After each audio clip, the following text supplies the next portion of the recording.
welcome back to the FTR podcast, episode 3. Hello, everybody. Yeah, Giorgio and Dan, the original remix. So, we'll get stuck right in because this game week was very draining. How was your week, Daniel? Apart from the your football, weekend? Apart from the football, it was alright. You know what I mean? Like, it was your birthday. Happy birthday, Giorgio. Thank you. And yeah, it was a nice weekend apart from the football. Well, some of the football was nice, but The football was nice. the main bit which I cared about went wrong though. Yeah, exactly. The day of my birthday as well, so I know. Not happy about that. But we're gonna talk a little bit about the games. That's the most important ones I think, or like The ones which we've highlighted. The ones. We'll go that way. All games are important. So, and then we will probably talk a little bit about the end of the transfer window, how like our impressions and things that have happened lately. Yeah, I guess we'll start off with what we mentioned a little bit, Arsenal Brighton. So the top of the list, and it's... Daniel, I want to hear your thoughts about that, and I know that you're very opinionated. I am too.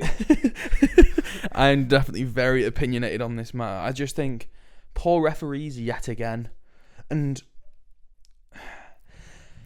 before talking about the referees, yeah, let's talk about the players. Let's talk about the match and the quality of the overall game. it wasn't the greatest match. I'll be real. Up until the point where the referee ruined the match, that's what I'll speak about. Main part is it wasn't the greatest quality of matches. Where it wasn't too many breakaways on either team. Quite a cagey one, it seemed like. Both teams trying, but it seems like the players were like, we don't want to lose more than we want to win. Okay. Definitely on the Brighton side, and I think too a bit on the Arsenal side, which was the frustrating thing. Thomas Partey again is a player which I highlight in that midfield, and I don't like him. I just think too many errors from him, and we saw that how defensively he's not there. The reason why Brighton scored was because of him. It's like you saw it when it was first half, and he was by himself, and he has the ball. And there's two clear passes on. He's getting pressed, and he's just like, "No, I'm going to take an extra 3 touches." Yeah, unnecessary. But yeah, I think overall both teams played what they had to play.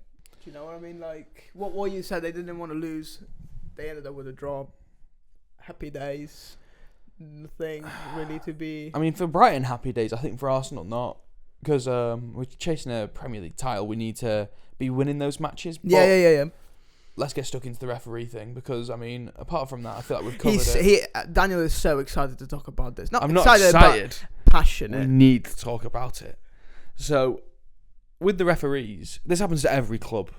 I'm not one of the people who are conspiracy theorists who believes they're all at my club and only my club. No, that's just dumb. The way I saw it was, the ball is still rolling, therefore it's impossible for them to take a free kick. He has moved it maybe 2 yards to the side. It was the sliders of touches, and we saw that it was just like... And the kick at Declan Rice, I'm not being funny, but that has to be punished, in my opinion too. Not a red, but a yellow, because the ball's rolling, he can't take the free kick. He knows what he's doing. He's deliberately trying to kick Declan Rice, but sending Declan Rice off is stupid, because you have to look at it. A professional footballer goes off the precedent which is set for him. The precedent which was set in that match is, if you kick the ball away, you're not getting a yellow. Yeah. That's what happened with João Pedro when he booted it more than halfway across the pitch, and Declan Rice moves it 2 yards and gets a second yellow and sent off. And I understand... First red in his whole career, by the way. I know, and I understand that the referees are trying to put a bit more onus on it. But it was Howard Webb who said last season, when Kovacic should have got sent off against us, oh, well, you know what I mean? We don't want to impact games too heavily over, like, tiny decisions. And what happened then? Yeah, exactly. What happened then? So I just think it's silly. I mean, you look at Eze in the first match against Brentford. His free kick should have counted as a goal. He shot. One of them was holding a player back in the box, and the player went down, and they disallowed it for that. They were nowhere near it. Yeah. So I just think, for refs, let's get foreign refs in. You want Italian refs? I don't mind any ref, because the thing is, every other country gets more representatives at World Cups and Euros than England. I wonder why. Because we've got crap refs, and that's the what thing. that's what I'm saying. It's either we need an independent body to come in and tell off these refs, or even a competing body, for these refs. Because if they have competition, they have to step their game up. But at the moment, they're just like, mate, I can do whatever I want. Why do you think that then, compared to other countries, we saw that, like you mentioned that other referees got called internationally more than the English ones. Why do you think that English refs are not as good as other countries then? I think the FA is part of it. The FA means that they can't get criticised by anyone. If you criticise a referee in a post-match interview, you get fined. Okay. Massive fines. And I just think that's stupid. I think you should be able to do that. We've got the freedom of speech over here. We can say what we want, obviously, to a certain extent. Obviously, without it being, like, vile. But at the end of the day, a referee implicates himself in a match like how they often do now. I mean, I saw this Sky Sports video and I saw a bunch of comments which were saying it was embarrassing, and it was. It was the referee which they get on there to talk about refereeing decisions, and they're like, oh, what's your ideal referee? Speed, mentality, and then it was like their flair. And I was like, I don't care about a referee's flair. I want to see a referee. Come on, the best referee you don't see. That's my opinion. You said that last week when we were watching the match. Like, the best referee is the one that just doesn't bother, and it's just not doesn't bother, but like it's not there for you to be seen. But he makes the decisions. He doesn't need to give those stupid little looks which they give, like, and everything. It's just annoying. Just make the decision. Give him a yellow or whatever. Make sure it's the right decision and it makes common sense. And then just be like, yeah, okay, that's it. And if someone's got to be, just be like, mate, I've already done it. I'm not changing it. Bye. And then just walk off. It's not that deep. But the refs are just poor. And they keep on impacting matches in such big ways. I mean, that João Pedro goal wouldn't have happened. I mean, I wasn't complaining too much because he's in my fantasy team and it gave me a few points. But that wouldn't have happened. And then you've completely changed the dynamic of the match. Ruined it, in my opinion. Because Brighton, they could have won the match. They could have drawn the match. With where the match was, anything could have happened. Yeah, and just the fact that Arsenal was down to 10 and all the changes that Arteta made, I think they did what they could have done. But I agree with you. And with Thomas Partey, that didn't help at all. I think he's played really poorly these past 3 matches, and we've talked about this last week. We talked about this, just the two of us. I don't think he's the right man for the first team. I think that's why I brought Moreno in. I think Rice will play the 6 and Moreno will play the 8. And then, yeah, but at the moment he's injured. So. I know, it's annoying because it's like we've got to suffer with more Partey until at least October. October. That's what I was going to ask. I didn't know. But yeah, hopefully in October the situation will be better. For my birthday, hopefully. Happy birthday, Daniel, in October. Let's see how it goes. A bit of an early happy birthday, but I'll take it. But yeah, I don't think that there's anything else to talk about Arsenal Brighton, because other than that, the referees and the referee, one of them. Yeah, it's one of those. It's the title race is still on. There's no chance that after one draw, only 3 matches. You know what I mean? You can't say it's over or anything like that. It's not the greatest result in respects to it, but we move. We'll see what happens. So the next match, the big match of the weekend. Wait, let's look. Did you watch this match, Giorgio? Which one? No, I thought they were going to talk about Everton Bournemouth first. No, if you look at the list, it's the next one. Okay. Yeah, no, I thought we were talking about them chronologically, but we can talk about it. Yeah. Man United, Liverpool. Oh. Wow. I'm not a biggest Liverpool supporter, but I love it when Man United just lose. Just something about it. I think after the 3rd episode, probably the watchers have realised that we don't like Man United as much. Both flops of the season, finishing 8th and everything. Yeah. I mean, the only critique that I have to, not the only critique, but the biggest one that I have to give to Manchester United is once again the defence. Have you seen how poor it's been? All of the 3 goals, the defence has been really, really poor. It's the way I look at it is it's also the midfield. When you ask like 4 defenders against Liverpool's front 3, you need more help. Were they playing? I think it was Dalot at left back, and yet again it shows to me that they need a left back.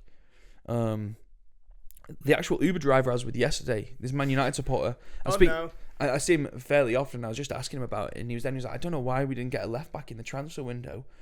And I said, it's because what Man United keep on doing is they're too reliant upon Luke Shaw. You know what I mean? Like Luke Shaw, they just go to him and they just think, you know what? He had that really good season because he did, and he was really good. And if you get that every season, keep him. But he's injured for almost all the season, every season, and that's where I think it goes wrong. I mean, when you look at even Trent's goal, which he scored. Yeah, look at. I just put it in here. Look at the Trent's goal. Who is on Trent?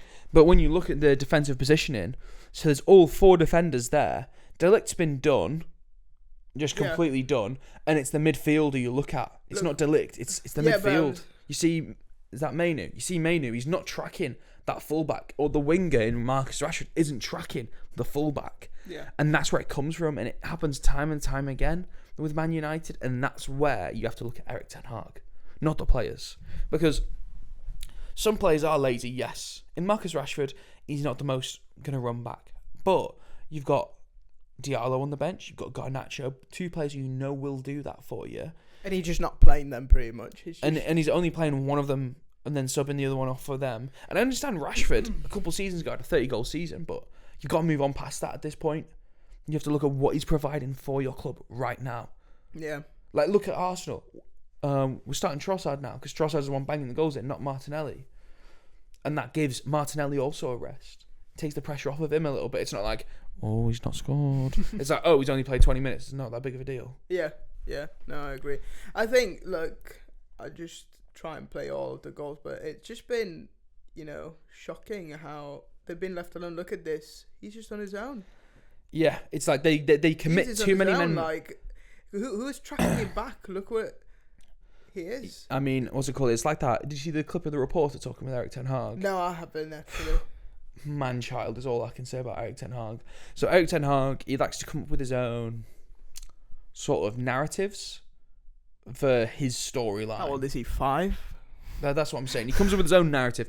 His most recent narrative is he's the second most successful club since he's came in England. Because he's won 2 trophies and City have won all the other trophies. And I say, no, you finished 8th last season. If you finish 8th, you know what I mean? Unlucky, mate. What trophies has he won? He's won the League Cup and the FA Cup. Yeah, that's what I'm saying. And what the reporter pointed out to him was, because the reporter wasn't just taking it lying down, he was like, no, I'm not being funny though, but you almost lost to Coventry and then you almost lost to City. Like, they had Anthony though. He was the best player. And I love that celebration. It's such a meme. Just when he went, so cringy, man. It's so bad, but I love it. It's like, what's it called? How he runs out and does 5 celebrations after scoring his one and only goal of the season. Puts the ball in his belly, gets at the little Sonic too. It was just like, oh my word, man. Bad. But with United, it's when they were attacking, they were putting too many men forwards and then losing the ball. I mean, what I've been saying, and a lot of people have disagreed with me, but let me know your opinion, Giorgio. From what I've been hearing, is a lot of people are saying, oh, well, they're not buying old players, because look at Casemiro, look at what's happened in the past with their strikers, Cavani, that sort of stuff, even though Cavani was good, but like Igalo. What a baller, man. These panic signings, in my opinion, what they should have done is you need to buy a mixture of new and old. Yeah, I guess they're only just buying like... Well, we talked about this last week of all the Serie A signings. What have they actually done? They've got no experience or anything. Casemiro, yes, he's got the experience, but he's like 60 now. Well, if you see the mistakes that he's made in this specific match, it's just... Well, it's the way I look at it is bad. The midfield has no balance. In Casemiro, you've got a player who can defend it pretty well, get stuck in, make a couple of passes, but not crazy passes, because he had Modric and Kroos who did that for him. Yeah, exactly. Who's doing that for him in this midfield? Nobody. And that's my point. It's Man United keep on signing good players in another system and not changing their system to suit that player. My prime example, which I always go back to, is Harry Maguire. Harry Maguire is a slow centre-back. He's not too fast, but he can get a decent job done if he has the support behind him. He's shown that for England. At the World Cup, he was our best player, in my opinion. And really? At the World Cup, not the Euros, the World Cup. Okay. At the World Cup, he was our best player, hands down. In my opinion, I was watching him. I was just like, sorry, I didn't watch it. Italy wasn't playing, so good. And then, and when I saw him, for Man United, the only difference is there's the confidence. Nobody's there backing him or anything. And look at the system. For England, he doesn't play that high line because he knows Harry Maguire's starting. He can't run that far. For United, they're like, no, we're playing the high line, even though we just spent £80 million on Harry Maguire. If anything, it should be England which choose not to do it because they've not spent 80 mil on him. He's just a player who's there. So the way I look at it is, you've got to adapt to the players you buy and the players you sign.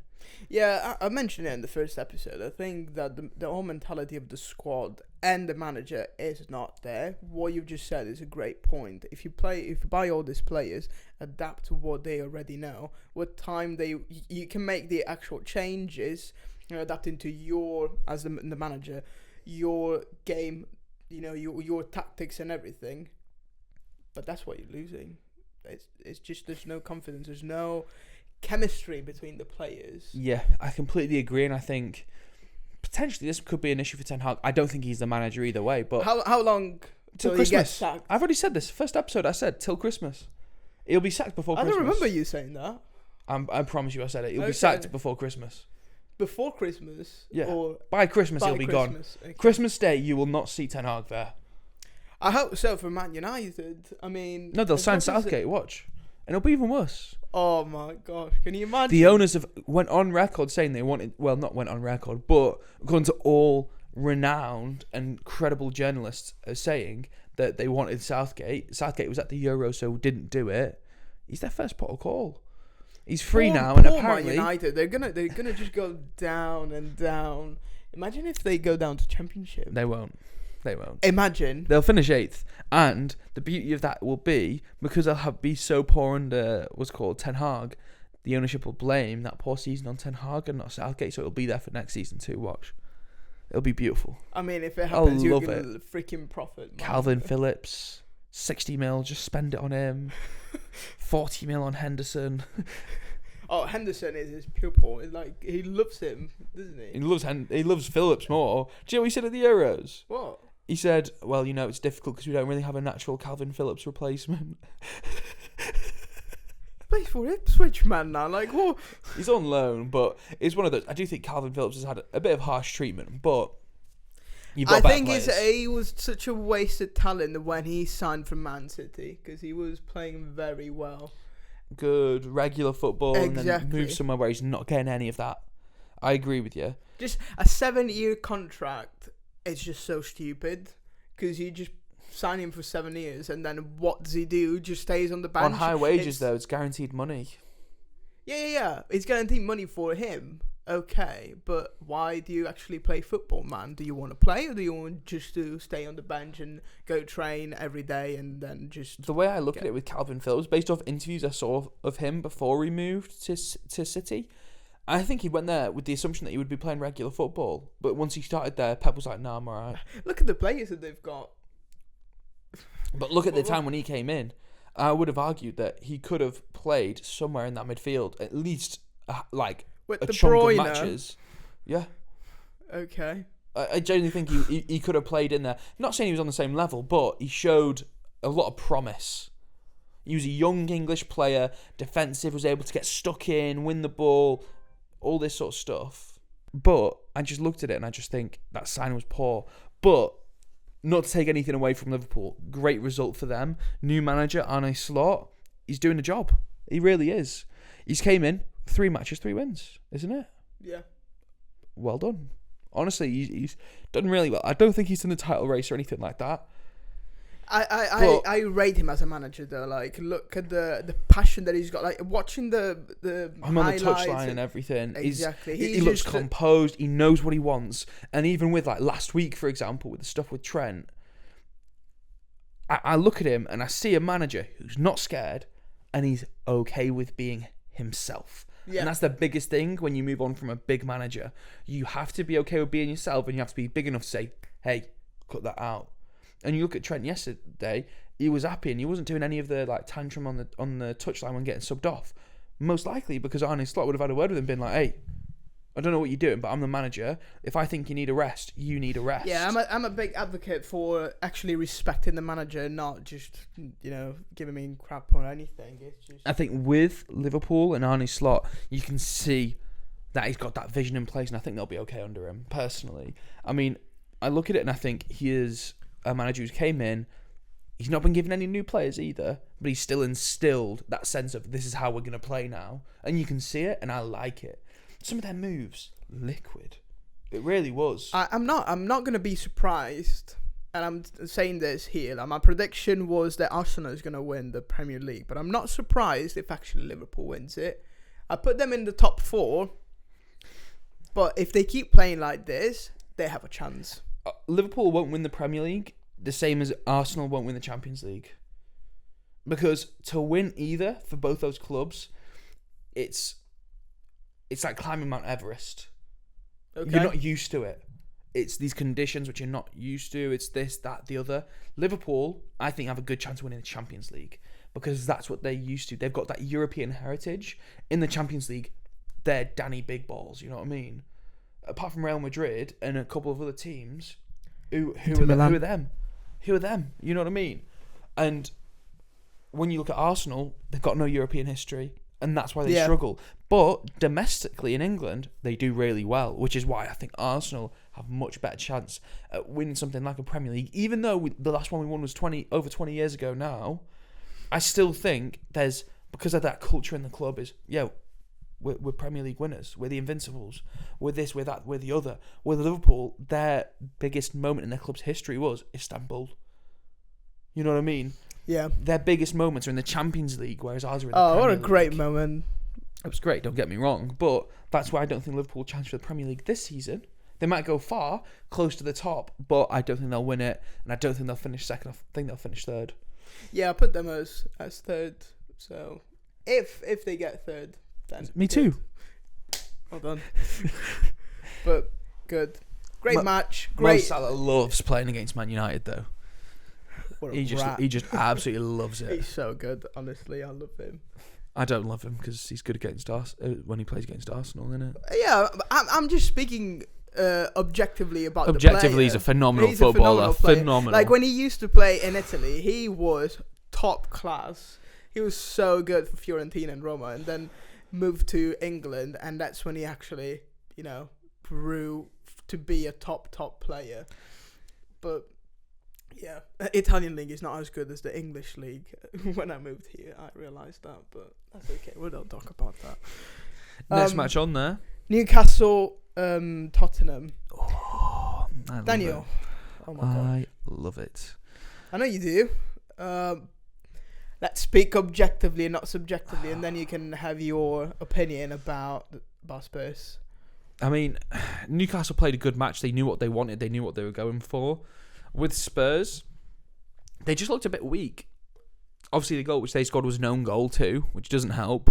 But exactly. They just looked weak, in my opinion. They never looked like, okay, they're going to win, they're going to score. It was similar to how United played against Liverpool in that first half before Liverpool scored. There were those chances where it looks like, oh, maybe. But it wasn't like like none of those chances where you're like, oh, it's so close. He's just whistled it wide. It would just be like, oh, that was half a chance.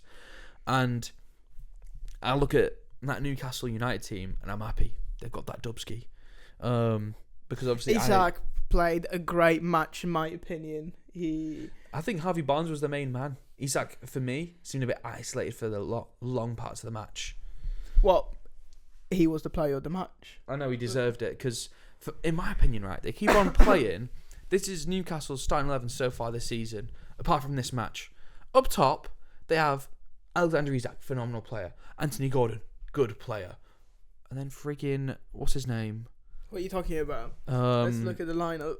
I know his name. He got subbed on. Oh, go down. Jacob Murphy.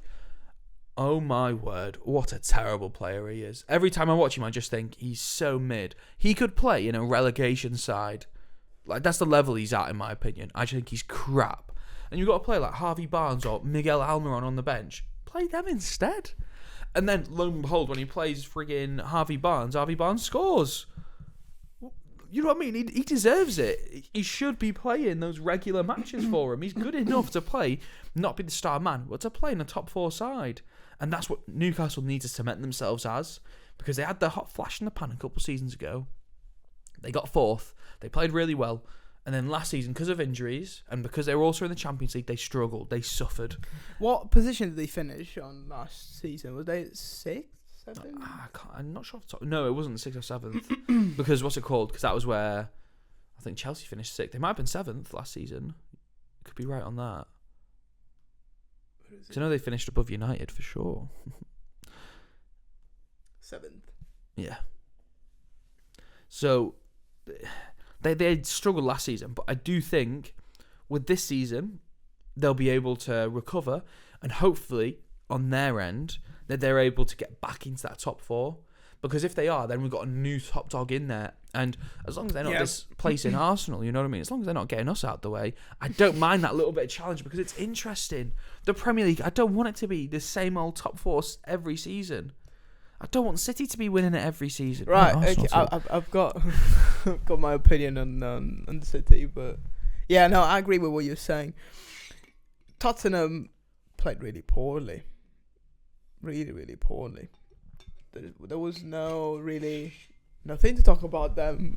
Defensively, I remember defensively they've been crap. there was a point. It was Gordon versus Udogie, and Udogie was just crap.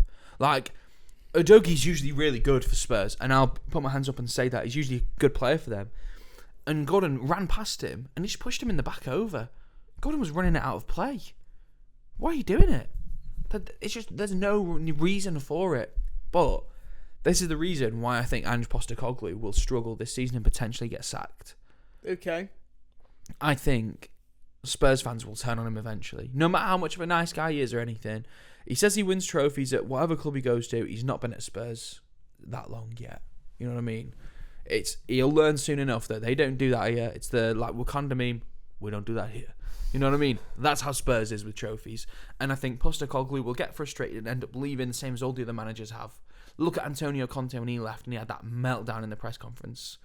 Poor guy. It was one of those. If you're a manager who comes there to win trophies and has that pure ambition, like an Antonio Don't go Conte, and manage like a Jose Tottenham. Mourinho, don't go there. Anywhere else is better because they'll back you and support you. Exactly. I was really surprised when Mourinho went to Tottenham, and I was like, you are a winner of everything, and then you go here, like, you just want to make your life really hard. It's one of those, it's boring football too, which they play, so it doesn't make sense for the chairman to even appoint them, because I understand he's going at it thinking, oh, you know what, we'll get some trophies in, but at the same time, exactly, you're not backing him fully, so they can't get these trophies, and that's the difficulty. Obviously, they've been bouncing around in places. I mean, you saw a moment ago, he just looked at the trajectory on the table. It was all down and then a little up from last season. They finished 5th last season. Exactly. So they're going to play Europa League this season. And that's good for them. I think, yeah. But I think balancing both of them again, they will struggle. They used to play quarters, I reckon they'll make it to. Really? Yeah. I can see that, but I don't know. Something like that. Quarters, maybe. I mean, looking at all the other teams in Europa League, probably they've got one of the biggest chances. Yeah, they'll make it through, but once they've faced against a top dog, they'll struggle, I reckon. Yeah. Or even like a medium dog, I reckon, because they'll try and second team and then just get washed over. But it is the history of Tottenham. Yeah, but Newcastle, I was really happy that Tonali was able to play again. Yeah, even only for like 20 minutes. It's one of those. It's good to see him on the pitch again. Definitely. He's a quality player. I'm not going to lie. You know, not to get too political, but the gambling thing wasn't that big of a deal in my opinion. What? It wasn't that big of a deal. Did you see what he actually gambled on? He was just when he wasn't playing, he was just gambling on his team to win. I mean, he's just backing the boys. You know what I mean? Like, what's wrong with that? He doesn't have loads of insider knowledge of, oh, this match, I know we're going to play him and sub him on. From the reports which I saw, it was just, AC Milan are going to win. AC Milan are going to win. Yeah, but it's a conflict of interest. I know, because, but it's like... Yeah, he's not playing, but he's seeing all the trainings and everything he's got. You say, oh, he doesn't have inside knowledge. His manager is managing all of them, so he knows what they're going to do, right? So I think it was a big deal. I don't think even the amount of money that he was. I think the potential Lucas Paqueta yellow card stuff is. See, in my opinion, that's a big deal. I think the Tonali one, I'm like, oh, who cares, man? Who cares? Just let him play a bit more football. Just tell him he can't do it. Give him a slap. Anyway, he's been out for a year. Now he's back playing. That's fine. Let's look at the next match that we have on the list, which is Man City and West Ham. We spoke about this yesterday a little bit. The main point that Daniel was talking about is football becoming boring just because of Erling Haaland. Right, now, I love the guy.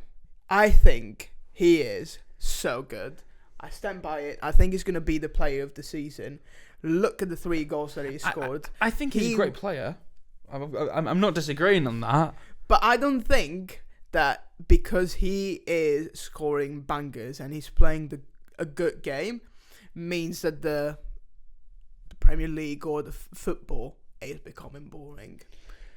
It's the same principle of, Real Madrid is winning all the Champions League. Is it becoming boring? Yes or no?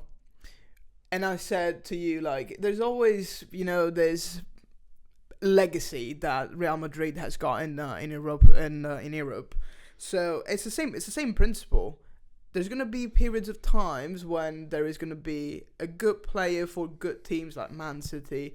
Then it's gonna die down, and then other teams are gonna take over. And right now, it's his time.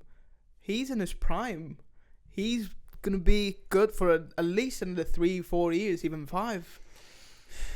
2 hat tricks in a row. Like, my point is, 2 hat tricks in a row. That'll be the talking point of the weekend for any other player. Cole Palmer, Bukayo Saka, and Mo Salah. Anyone. Heung-min Son does it. Anyone. Everyone's like, whoa, 2 hat tricks in a row. Nobody does that with Haaland. When he scores, I mean, there's a question for City fans. How hard do you celebrate when he scores compared to another player? Yeah, but that's the fan. No. But it's one of those. I would honestly, if Haaland scores, I'm like, okay. It's like on FIFA career mode when you like start off and you're like some 70 rated player, and you're like, get in, I scored a goal. Then you're like a 94 rated player scoring like 5 or 6. Probably should turn the difficulty up, but it's one of those. It gets boring because it's just like every match that's going to happen. Fantasy Premier League, everyone puts Haaland in. If you didn't, you're an idiot. But yeah, but I just think, like, look, he comes from Borussia Dortmund, where the football is not the greatest levels. I just think he works really hard and he deserves where he is. He does. But I agree with what you're saying. Like, people maybe expect this from him, but he hasn't had the greatest season last season. He didn't, but he still scored a lot of goals if you look at it. Yeah, but this season I think he's going to be even better. Know.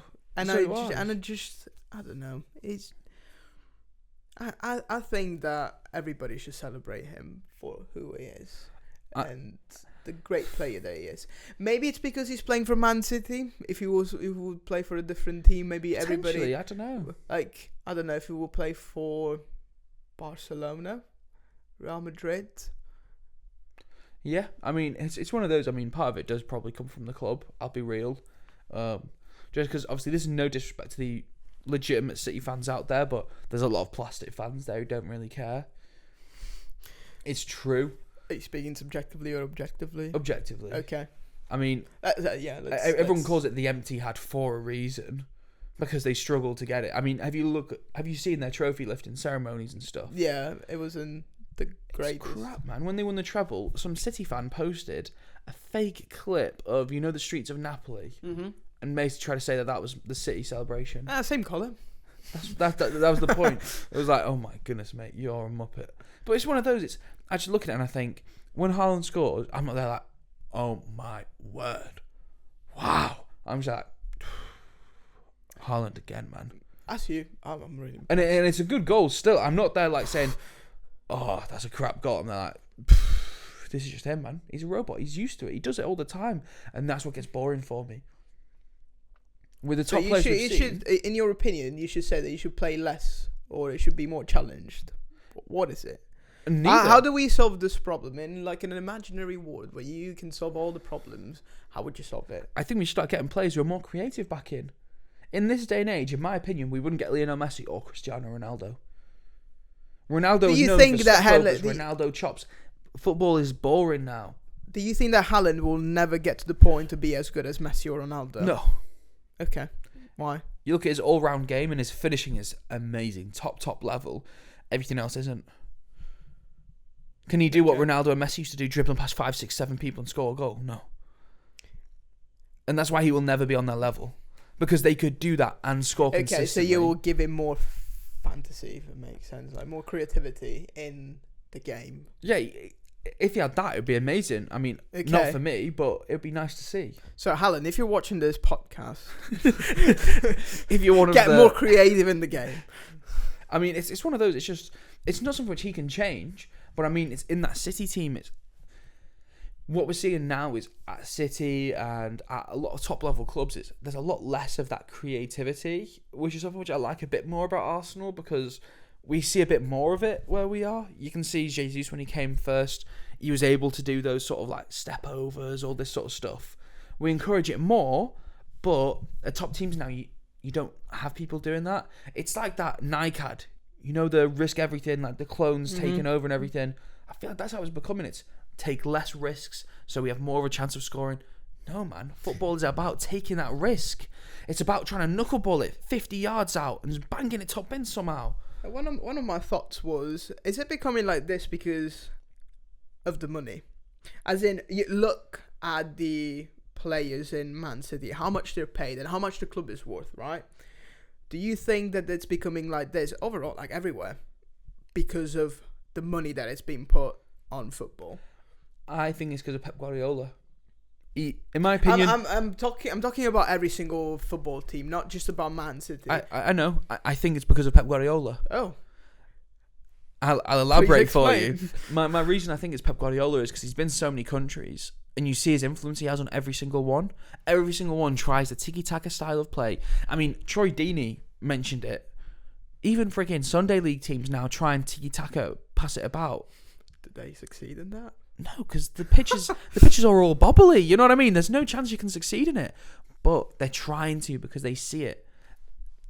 Pep Guardiola's way is the easiest, but also the hardest way of winning football matches. Do you think that when he retires then, the football is going to change? Or is there going to be somebody that is going to follow his footsteps and say, I'm going to do as a manager what Pep has done? No, I think if you give it 5 or 6 seasons after Pep leaves the Prem, it'll be back to normal. When is he going to leave the Prem?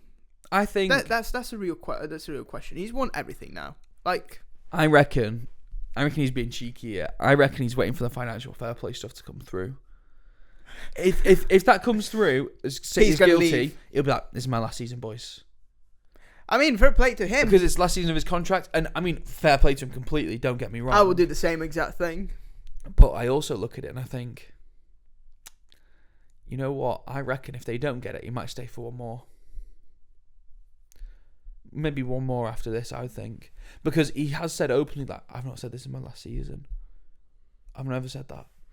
And I think the only reason you would say that is if either he didn't want to bring the players down and give that expectation on him, like, yeah, you've got to win everything this season. But at the same time, I just look at him and I think, he's such a good manager. Where else can he go? Italy? I'll be really happy if we went to Inter Milan. Anywhere else? We have no. I don't care. Oh, you've been so subjective about Arsenal. I'll take my chances now.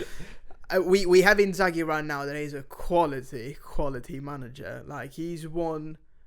We almost won the Champions League. No, talking about Man City. If he wasn't for Lukaku, I freaking hate that guy. If he wasn't for Lukaku, we would have scored at the last minute. We would have gone to penalties. But I think that he would revolutionize. Is that a term? Yeah, the Serie A. Serie A since 2010, when Inter Milan won the last Champions League, it's gone down. So many ways. Like, we used to have so many good players. Look at Javier Zanetti. Look at Adriano. Look at Zlatan Ibrahimovic. Look at Maldini. Well, Maldini was like 20 years ago. We had top quality players, but now even the managing has not been the same. It's just gone down because I don't know why. I think that I don't know. It's just if we went to Italy, I think something would change. I agree. Overall, in the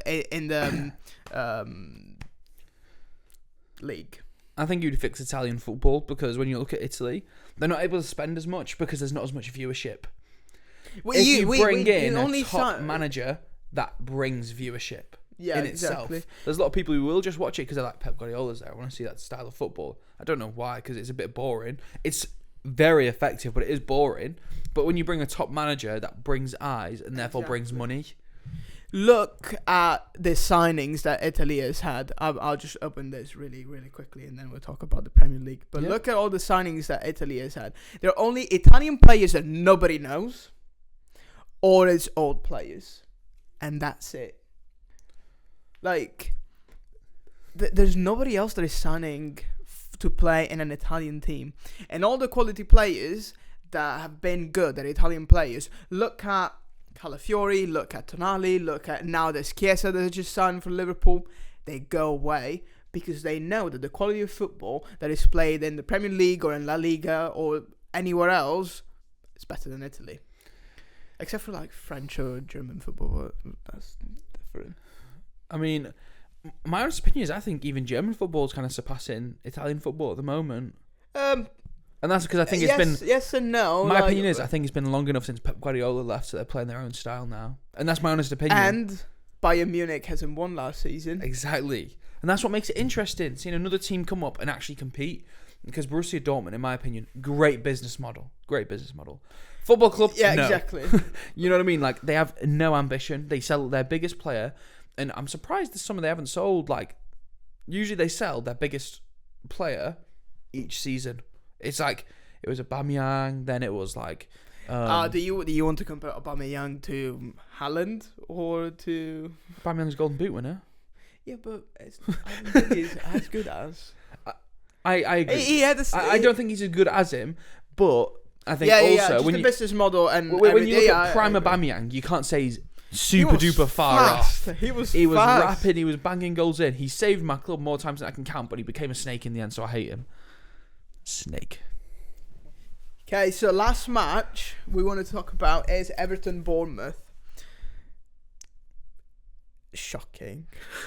I think I would just describe it as shocking match. It seems like you're going to be right with your predictions. Yesterday when we were planning, what we were going to talk about, I thought I was looking at the table. Sorry. And Everton is 20th now. And I'm like, wow, actually, I'm right of my prediction. It's just... Yeah, it's just... How do you feel about this? You said... Oh, no, this is some... Sorry. What were you going to say? What were you saying yesterday about I think Everton? it's Branthwaite being out is a huge part of it. Its injuries are really... putting a dampener on their team, because the biggest thing about Everton is, and Sean Dyche football is, defence. And if you look at their defence, they're going to start, what's it called? Keane. And then who else were they starting? Did they start Young in that match? Right. I don't think so. No, they started Coleman instead. Not much better, let's be real. Like, has Young played? He probably did. Nope, he didn't. Oh, good for Everton. It's like, the thing is, Young is good as a sub and for certain matches, but they need to get somewhere in form. And I think it's good that Dominic Calvert-Lewin scored, because they need him to be scoring for them to stay up.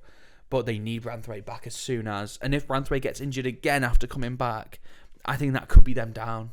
Genuinely. Because for me... If they keep playing for like this for the other 20 or more matches that they have the rest of the season, they're down. They're down. It's one of those. It's, in my opinion, it shows... Because Everton, they showed huge ambition in the past. When they got Ancelotti, they got Rafa Benitez. I mean, I don't think Rafa Benitez was the right signing. But when they signed those managers and they were signing James Rodriguez, all these players, maybe not the greatest, but good for Everton. Yeah, exactly. But it's down to the ownership. They signed too many. They broke that financial fair play, and now their club is crippled because they made a new stadium too. What's wrong with Goodison? I understand they want more like fans to be able to sit in the stadium. Do it at a time where you're more stable, though. And obviously, hindsight is a great tool to have now. But I just think on the ownership's behalf, it's a very difficult thing to overcome what they're in right now, which is their relegation fodder. When they go into a new stadium, will they be able to afford to keep it running? I don't think so. Nobody even wants to buy it off of them either. You know what I mean? As the club itself. And I think that's the biggest thing. A club like Everton should be a hot commodity if it's on the market. It should be like, oh, you know what, Everton? I remember back in the day, they'd play in Europa League consistently. Leighton Baines, they'd finish top 4 sometimes. They were a good team. Yeah, but that was like 10, 15 years ago now. I know. So. Which is, that shows you how far they've came. Like, downwards. It's Your really brother bad. supports Everton. What's his opinion on that? Have you spoken to him? He's the most casual football support you'll ever see, though. Fair enough. But Never mind. I keep up to date on it because I like to rib them a little bit if they're doing poorly. But I do have an affinity for them because obviously they're not like rivals or anything like that. And I just look at it and I think Everton, they really need to step up some of these players. And I think the relationship with the fans has got really toxic now. They're like swearing at each other, like when they're running down towards the bus. Like they're cussing out all the fans, telling them you don't deserve to wear the shirt, this, that and the other. And I understand that frustration, definitely, because it comes from a place of they look at these players and they think they're more than good enough to stay up and to do better than they have been. I'll be real with them. No, they're not. Pickford, great player. But we're looking at the starting 11 which they had. Pickford, great player. Tarkowski, good player. Mikalenko, I think he's good too. Gay, I think, is decent. And apart from that, I think all the rest... Calvert-Lewin is good as well. Back in time he was. But now, no.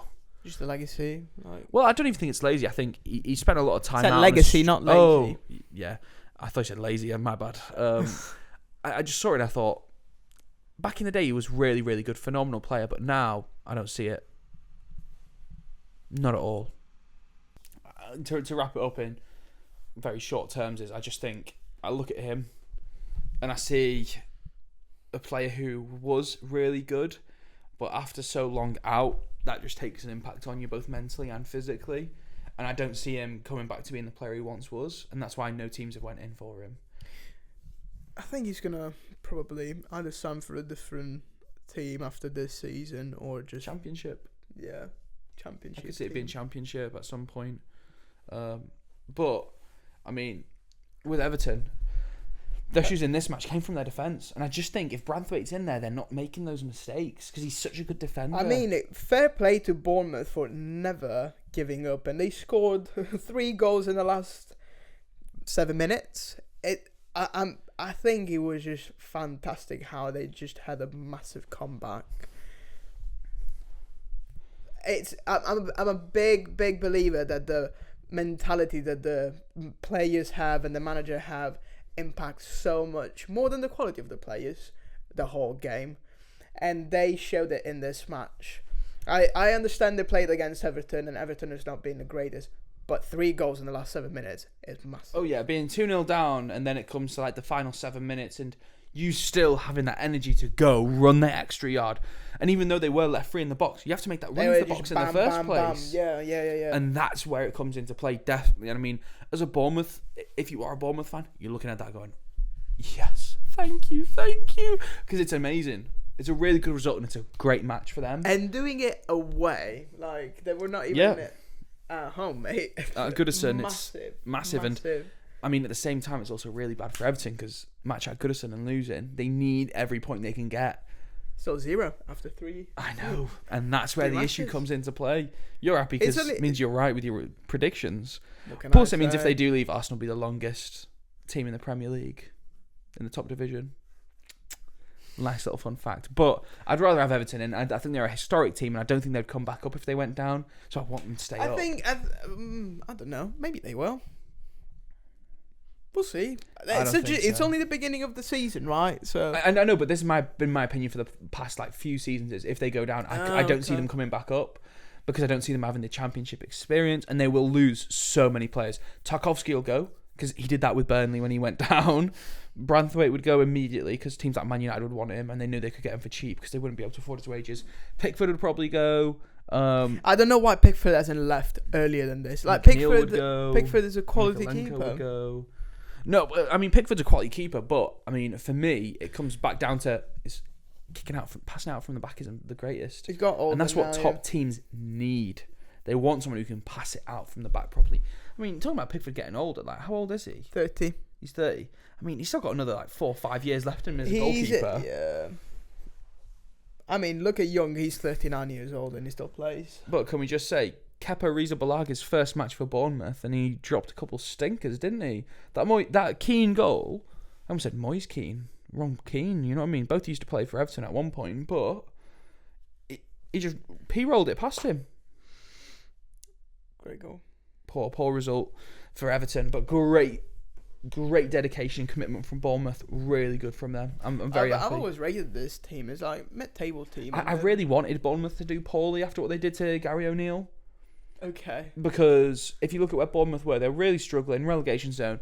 Young English manager comes in, helps them, keeps them up, does really good, and then like, actually, no, we're going to go for someone else, which is Iraola. Yeah, but looking at the team, it's not, it's not the players' fault. It's just the manager. I know, but it's just like, it's one of those. It's the ownership's fault, and that's who I blame for it. It's not the fans who I hate. It's just the owners, because I'm like, young English manager coming through, and he's doing really well. I really rate Gary O'Neill, by the way. I think he's a phenomenal manager. What he's done with Wolves, with a zero budget, basically, is absolutely miraculous. Yeah. If that was Everton, for example, if you switch Everton and Wolves around, Everton would go down with a zero budget. Okay. But Gary O'Neill is so good. I wax lyrical about him because I just think he's phenomenal. I don't necessarily think he's a top level manager, but would you want it for Arsenal? No.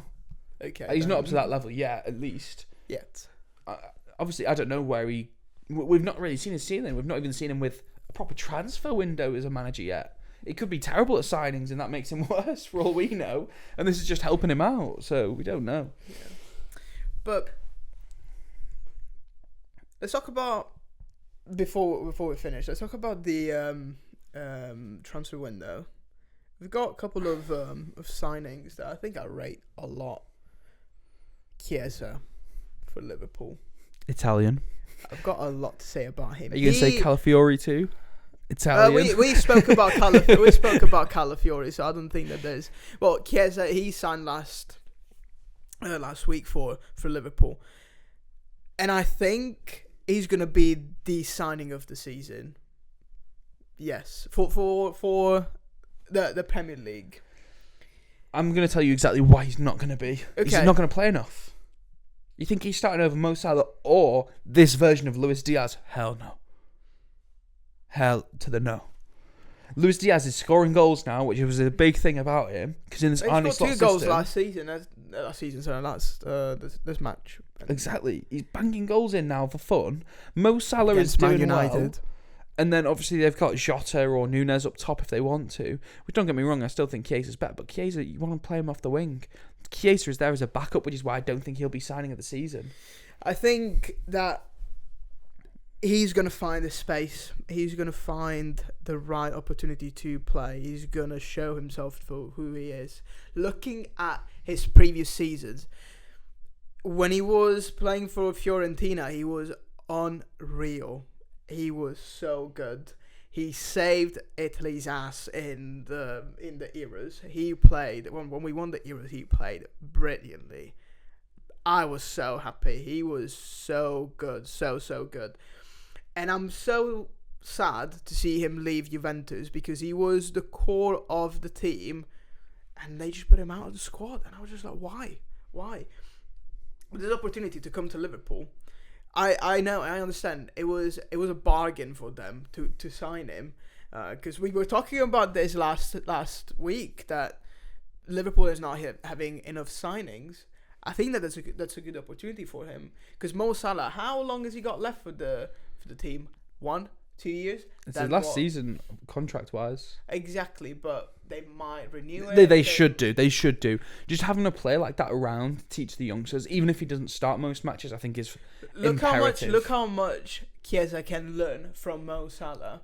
Both of them have played in the Serie A. Both of them have played in the same team. They know each other.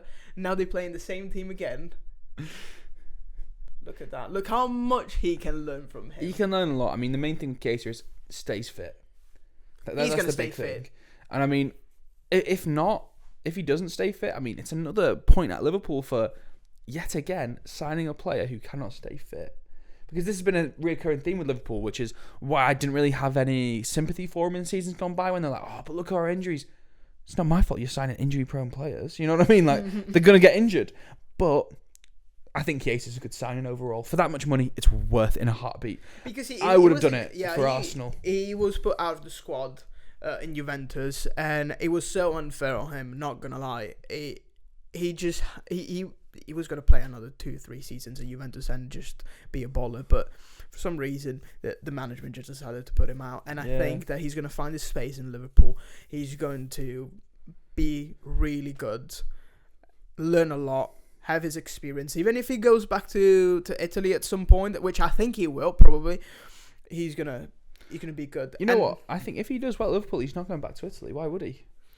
Maybe to retire. He's playing in the best league in the. Oh yeah, to be fair, yeah. He's his heritage is on in Italy. His dad played for Fiorentina as well, so yeah, I wouldn't see why he wouldn't go back either to Fiorentina or to Juventus or even to a different team, even in the Serie B, or I don't know. Like when he retires, he's still got a long way before he retires. Oh yeah, long way.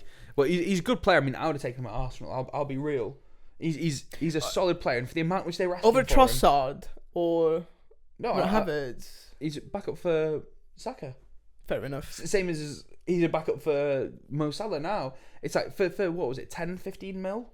Even less than that. I think it was 7 mil. No, it was 10 or 15. 100%. No way was it 7. Search it up right now. Do the fact checking, because honestly, I might be wrong. Like either way, it's a bargain for that type of player. Oh, by the way, Osimhen just signed for Galatasaray on a loan. Yeah, but again, he was put outside of the squad. But have you seen they put a new, what's it called, release clause in? 13 mil. So in January, 75 mil you can go for. Osimhen, yeah. But who can afford him? 13 mil. Yeah. So who was signed for 7 mil? I guarantee there was somebody that was signed 7 mil, but I don't remember who. I have no idea. That's all right. I don't remember. I thought it was him. But I look at it and I think Case is a phenomenal signing, and I think bringing him in for that cheap, it means that there's no expectation on him. There's no weight of, oh, this player needs to succeed, this player needs to do this player needs to do that. He can come in, and realistically, he can be a terrible signing and score 0 goals, and it won't matter. Or it could be a great signing, and it's going to be genius. You know, it's going to be good for Liverpool. Exactly. So I think it's a win-win for Liverpool. But see these signings. We spoke about this year. They only signed 2 players. I believe so. Yes, they signed Gundogan back because they didn't replace him, and then they bought Savinho, and that's it basically. And I think with the financial fair play that they are going against, I think that's the reason. They're wanting to make it look like, well, we follow the rules. We only sign 2 players. No, mate. We know you're in court in November. Let's be real, mate. Let's be real. It's not fined. I want them removed from. I'll be real. If they get found guilty, they should be removed from the entire football league. Like National League North level. Well, no, National League, sorry. National League level, they should just get dropped in there. Can you imagine for a second, let's close our eyes and let's imagine a world where Man City is not in the Premier League. Oh, yeah. I'm liking it. You know the meme with like all the buildings are like all perfect? Mm-hmm. That's what I imagine the world to be like. Utopia. I see it too. I've reached my nirvana now.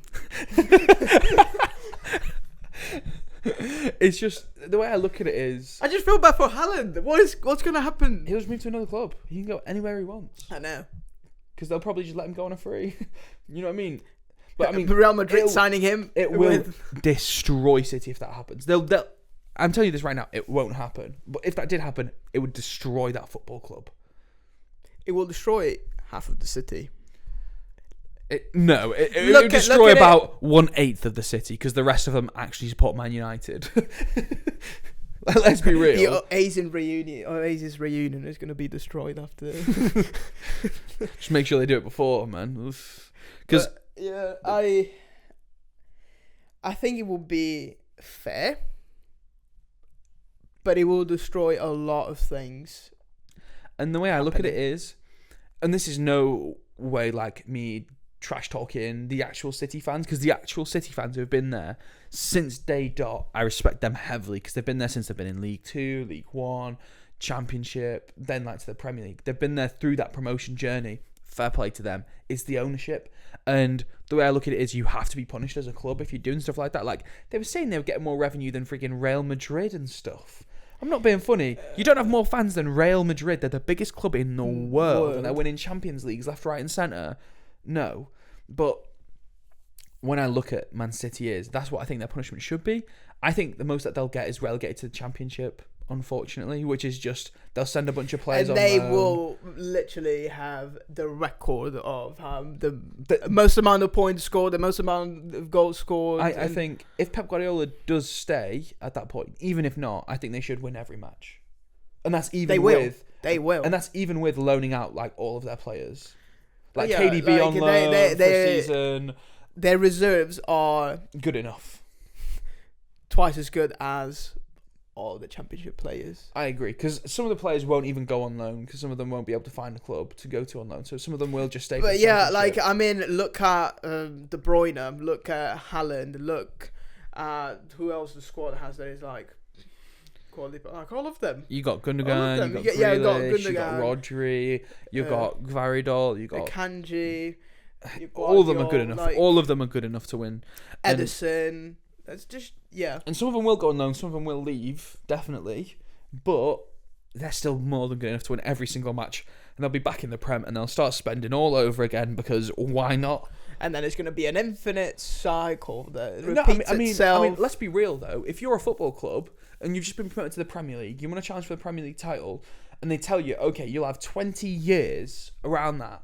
No, not 20 years. Let's say more 10, 15 years of just dominance. Your club will be that club. You'll win a treble. You win countless Premier League titles. You win FA Cups, League Cups. You'll have won every trophy there is to win.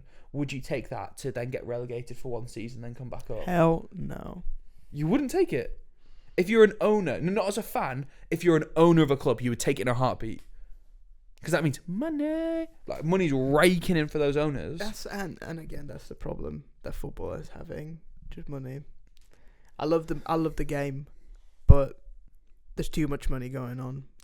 I agree with you completely. And I think that's where the difference comes in between the fans and the owners now. Yeah, look at the Saudi League now. It's, it's too much. It's too much. I mean, the Saudi League have calmed down a lot, obviously. But it's just, the way I look at it is... I mean, kind of. Yeah, I mean... After they signed Cristiano Ronaldo, they were like, we finished the money now. We spent them all. I mean, they tried to get Trossard, and the only meme which came to mind was that meme of that bald guy with him shaking. Get off of him! You know what I mean? They tried to sign Dybala as well from Roma, and he said, "My heart is in Italy." But it's one of those. I don't mind that because having the players who care and are passionate about football playing mainstream football, I'm happy with that. Yeah, but they get paid bank. Yeah, but it's just but more passion in the game over here. I'm not complaining about. If a player goes to Saudi because they want a paycheck, let them go. I want the passion here, man. I want a player to grab the badge and like proper celebrate with it, man. Yeah, but I'm of the opinion that football should be the same everywhere in the world. I think that the Saudi League is becoming the new MLS. It'll be better than the MLS in my opinion soon, but that's because of the structure of the MLS. Well, the MLS is stupid, in my opinion. Like Orlando. Exactly. Yeah. I mean, just a quick thing. Like, we went to watch Orlando 2 years ago. It was the worst match I've ever seen in a stadium. No passion from the supporters. The only goal was an own goal, and we had to wait 87 minutes. It was just crap. Yeah. I couldn't agree more. I just think, but they've got cool kits. I mean, I like the kit. I mean, it's one of those. When I look at signings and transfers, one which I'm actually really happy about, which I think makes a lot of sense, and I'm sorry for bringing it back to my club, but Raheem Sterling. I think that's a great signing. Yeah, we spoke about this. Loan, we're only paying half of his wages. He's got the and experience. We have an option how many times has he won Yeah, 4 Premier League 4 titles. Premier League titles. Oof. Has he won the Champions League? No, I thought he did. no, he transferred before they won it. Wah, wah, wah. That must be so annoying. Oh my I'd be gosh. raging. I mean, look at Zlatan. 'Cause it was the Ibra- season- Look at Zlatan Ibrahimovic. How many Yeah. times has he moved? Like when he moved from Inter Milan to Barcelona and Treble. then Inter Milan. Yeah. He moved to the club which had just won the Champions League, but he moved away from the club which was about to win it. But I mean, I look at Raheem Sterling and I think it's a great bit of business. You get older player who understands it, just going into his prime now. He's been at a struggling club in Chelsea. He's got this opportunity now, and we're only paying half his wages. And I think that it will end up being bought by Arsenal at the end of the season. There's an option to buy, and honestly, That- if he that's does what I'm well, saying. If there's option to buy and he plays quite well, I wouldn't see why they wouldn't buy him. if he does well, He's still got plenty of time to play. I'd say give him a 2-year contract. If he does well, Even 3 years, I think. I'd give him 2 with an option to extend, just to play on the safe side, because I don't want another old. Oh player yeah, you were mentioning running down wages. But the thing is, when he comes to us, if he does come to us on a permanent, he knows he'll have to be on reduced wages, and that'll be something he'll just have to accept if he wants to come to us. But he's worked under Arteta before, and fun fact actually, in his best season for Manchester City, Pep Guardiola went up to Mikel Arteta and said, I want you to be in charge of getting the best out of this player, and lo and behold, he got the best out of that player that season. Raheem Sterling's best season was when he was being managed by Mikel Arteta. Obviously, he won't get that level of support from Mikel Arteta, But he knows him. He knows his style of playing and his style of managing. And we do have an individual coach who speaks to all the players on an individual level and just talks to them about their It's all play. about the mentality, man. Exactly. And I think, obviously, Arteta will just go to him and be like, this is how he reacts, this is how he responds to this and that and the other, and give him some tips. And then he'll be able to do his job even better. And I just think having Raheem in is perfect. Saka can get a rest. Trossard/Martinelli can get a bit of a rest if they need to. Even Kai Havertz up top can get a rest. Jesus can get a rest. He's a perfect player to bring in. And I think he might even be starting for us by the end of the season. Over like a Trossard on the left. I think it'll be Saka, Havertz, Sterling. We'll see. Sterling number 10 at the moment for Arsenal. It's a big responsibility, isn't it? Yeah, well, I mean, he was number 7 at Chelsea and at City, but he's not getting the number... Well, no, was he number 7 at City? I don't know. I can't remember what number he was. I think he might have been 10. Yeah, I think he was 10. But he was number 7 at Chelsea, but he ain't getting the 7 off Saka. No chance. Saka is like every Arsenal fan's son. You'd have to fight all of us to get that off I of him. think, I agree with you. But, yeah. And then... I mean, The last bit, the new financial fair play rules. I'm not a fan of them. Because, so, what they've done with the financial fair play rules is... basically, if you sign a player for 50 mil, if you sign him for any less than 50 mil, you're at a loss. So you can't spend that money anymore. Even if you sell him for that 40, you can't spend that 40 again because you've wasted it. But if you have a youth player, let's say Bukayo Saka, we sell him for 80 mil, it's pure profit. So we can spend all 80 of that however we want to. I just think it's really bad for football because it's encouraging clubs to sell their academy players. Academy players, from an Arsenal fan who, that's what saved our club at one point, academy players are the lifeblood of any club. Having those players come up through the team and being able to play and represent for the boyhood club which they've supported and they've loved is the football dream. Yeah, I mean, look, we were talking about Borussia Dortmund. That's what they've done, and they've produced quality players all around the world that now play globally. It's just, yeah, I agree with you. There's nothing much there. I just think would it's say. it's really poor that they're incentivizing this as a Premier League, but But also look at all the damage that have created. Like looking at Man City, I think they don't want that to happen again. yeah, I agree, and definitely there should be stricter rules in play. But there's also There's a balance. In some everything. people saying that potentially if they get too strict with these rules, the Premier League will fall behind other leagues, being the best league in the world, because other leagues will have more money. And unfortunately, at the moment, more money is where the best league is. If we're being honest, that's why the Premier League is the best league because we spend the most on players. You know what I mean? Like I think it was it last summer we spent the most money out of any other league combined. It was ridiculous. Yeah, it's a bit. It is ridiculous, and we do need to tone it back. But at the same time, don't tone it back too far. This transfer window, for the most part, was really boring. Yeah, but At the same time, the signings that it had were quite good. Yeah, but there's nothing exciting is my issue. Yeah, It's nice if there's like an exciting signing coming in. I mean, you look at Arsenal. Calafiori. We got Calafiori, Moreno. We got Neto on loan from Bournemouth, and then we also got Sterling on loan. So we got 2 loans and 2 proper moves. We only spent about 70 mil. For a big club like Arsenal, we should be able to spend more. Look at City. Yeah, they but didn't spend much. there's a balance in everything. Maybe if Arsenal is talking about Arsenal has only spent 70 mil this transfer window, then next season they're gonna start spending more.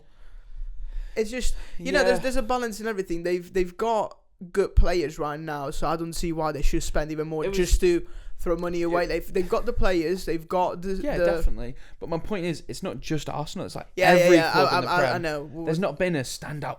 Whoa, signing. Osimhen was almost at Chelsea because it would have been crazy if they got that deal off. I would have been annoyed because it's Chelsea. Yeah, but look again, Chelsea has signed too many players. I agree with you. But they need a striker. But I want a player of high caliber to come into the Premier League and everyone to be like, wow, that's a big boy right there. And hopefully that means next transfer window, if something like that does happen, it'll be more impactful. But because transfer window, it's that thing which gives you false hope at the start of a season. As an Arsenal fan, I've seen it so many times. I remember when we signed friggin' that window when we got David Luiz and a couple of other players, and I was like, that's it, we got top 4. No. We finished 8th. We did get a FA Cup that season though, so it wasn't that bad. But it's the thing which gives you that hope for the season. It's stuff which re-energises you. I think the only team which I can see which that's really had an impact on is maybe Man United. But I think that's almost like a false sense of hope, really, because you've still got Ten Hag. Management's poor. And the players they brought in was De Ligt, who... There's a reason why Bayern Munich let him go. He's been poor.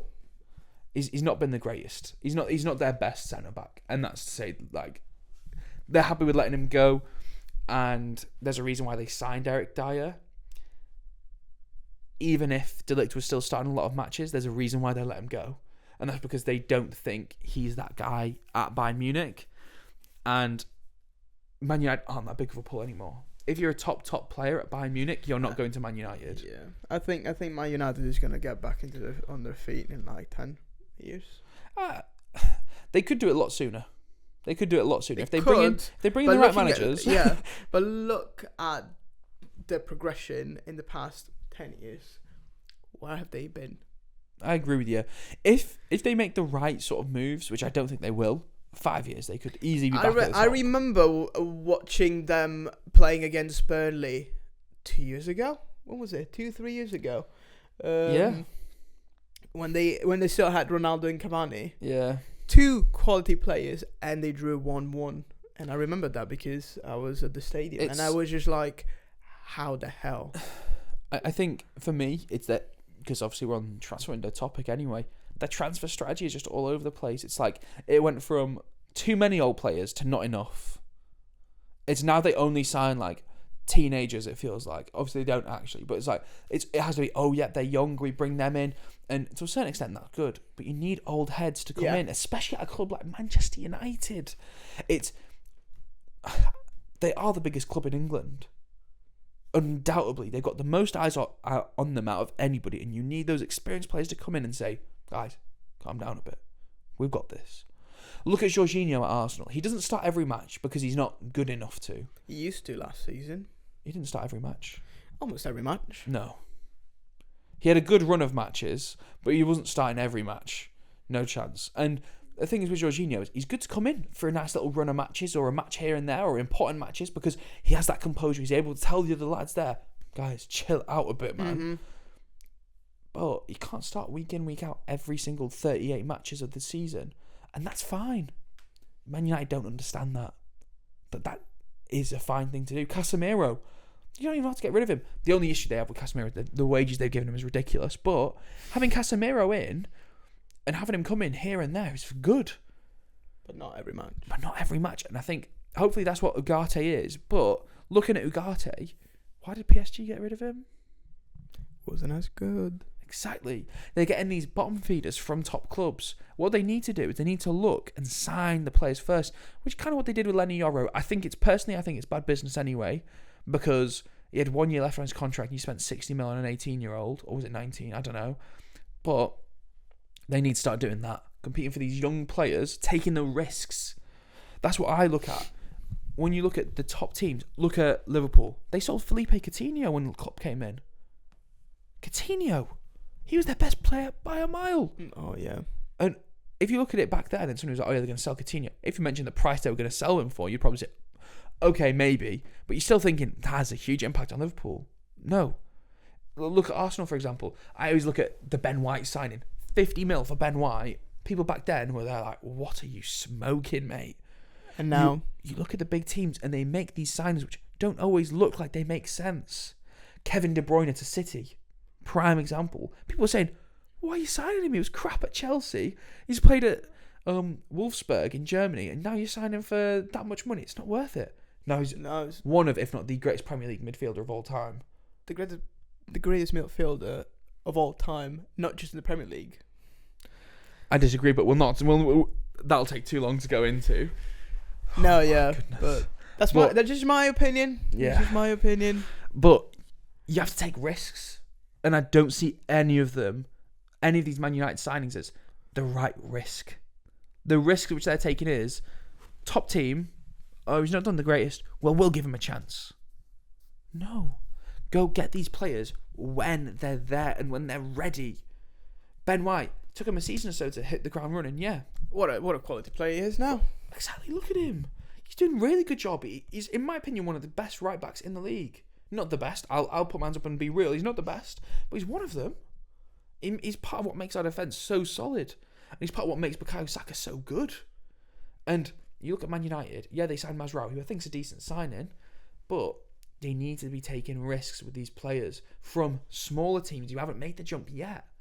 And they're not doing that. Look in England. There's players who haven't made that jump yet to a higher level, which they could sign. And they don't. Yeah. But I love it how they're failing, so it feels phenomenal. But transfer window, overall, I think it's been okay.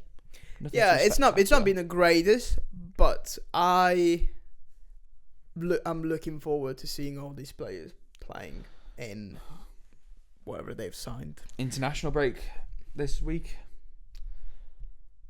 Boring. So, yeah, probably you won't see us next week then. Probably not. I'm not gonna lie, it's a bit boring, but we might find something to speak about. We could probably find something. Well, we'll see. We'll see, I guess. Yeah, we can definitely think of something. Probably. But thank you for watching. It's been great to be here today. Yeah, great to be back. For another week.